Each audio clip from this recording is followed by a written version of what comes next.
Welcome to the League of Women Voters of Arizona's discussion of the propositions appearing on the Arizona 2024 election ballot.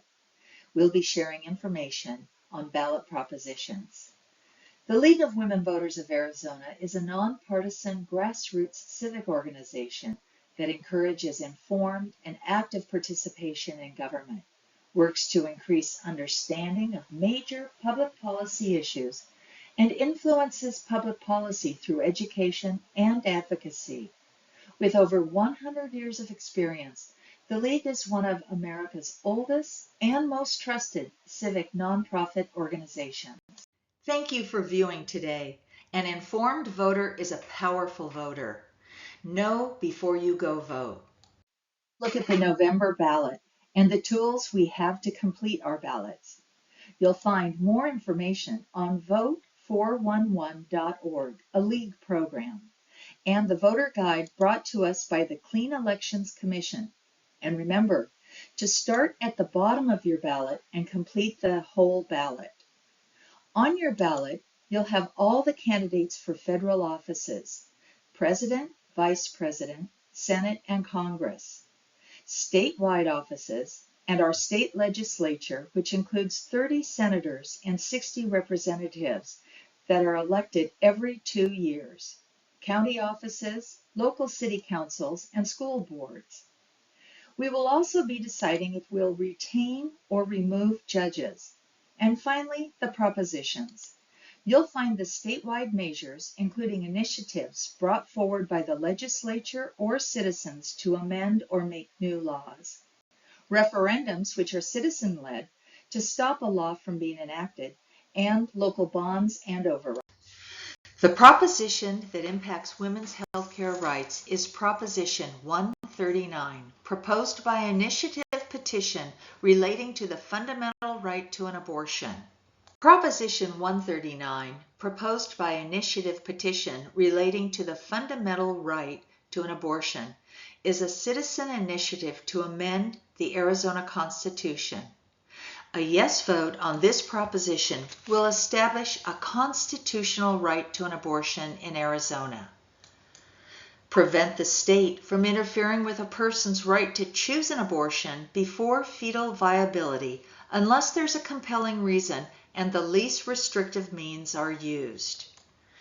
Defines fetal viability as the stage when a healthcare professional believes the fetus can likely survive outside the womb. Allowing abortions after viability if necessary to protect the life or health of the pregnant individual without state interference. Prohibiting the state from penalizing anyone who assists someone in seeking an abortion.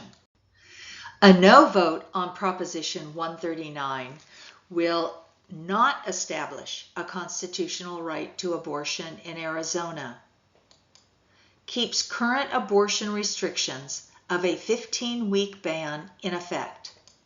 Allows the state to further restrict or ban abortion in the future.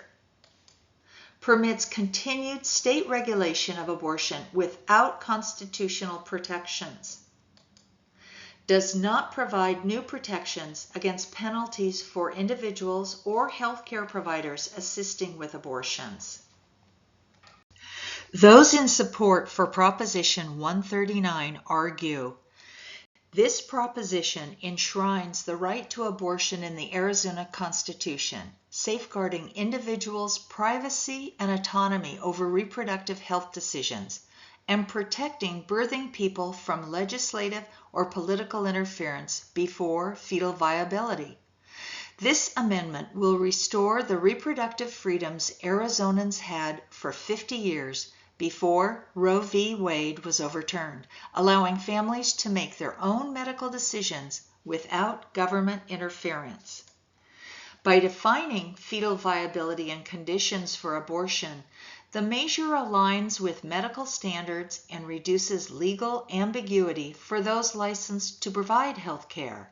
It expands access to abortion care statewide by removing gestational limits and allowing more healthcare professionals licensed to provide such services.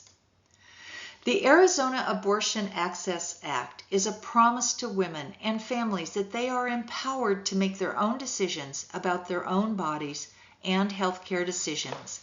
It's a promise to doctors that we trust them to make the best recommendations to their patients. It better reflects the diversity of religious beliefs around when life begins. Those against Proposition 139 argue this proposition allows for the termination of pregnancies which some consider to be the taking of a human life. Patient safety may be jeopardized by allowing healthcare professionals or other individuals not licensed to provide reproductive health care and abortion services. It may harm vulnerable patients by prohibiting prosecution of those who aid or assist in obtaining an abortion. This might enable undue influence on minors or other vulnerable people. Critics argue the amendment could increase abortions and remove parental notification and consent for minors, leaving parents uninformed and girls without support.